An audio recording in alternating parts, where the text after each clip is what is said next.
నాకెందుకు ఈ బాధలు చెప్పండి. చిన్న కడాయి కదా! తక్కువ పీసెస్ ఏసుకుంటే సరిపోయేది కదా! Hello everyone. ఈరోజు మా డిన్నర్ రొటీన్‌ని మీతో షేర్ చేసుకుంటున్నాను. మధ్యాహ్నం చేసిన టొమాటో పప్పు, ఇంకా వంకాయ క్యాప్సికమ్ కర్రీ ఉంది. ఇంట్లో పప్పు వండుకున్నామంటే అందులోకి ఆమ్లెట్ గానీ, ఏదైనా నాన్ వెజ్ ఫ్రైస్ గానీ, వడియాలు గానీ లేకపోతే సాటిస్ఫైడ్‌గా ఉండదు కదా! అందుకే ఇప్పుడు డిన్నర్‌లోకి ఫిష్ ఫ్రై ప్లాన్ చేసుకున్నాను. ఫిష్ ఫ్రై కోసం ఫిష్ పీసెస్‌లోకి ఉప్పు, కారం, పసుపు, కొంచెం అల్లం వెల్లుల్లి పేస్ట్, ఒక స్పూన్ ఆయిల్ వేసుకొని మ్యారినేట్ చేసుకున్నాను.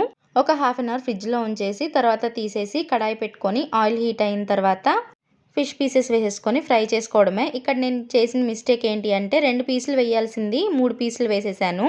ఓవర్ కాన్ఫిడెన్స్ కొంచెం ఎక్కువైంది తిరుగుతాయి అని చెప్పేసి. ఈలోపు ఫిష్ ఏం చేసింది, నీకంత ఓవర్ కాన్ఫిడెన్స్ ఉంటే నేనెందుకు తిరగాలి అని అది కొంచెం ఇబ్బంది పెట్టింది. కొంచెం ఒక ముక్క అయితే షేప్ అవుట్ అయింది.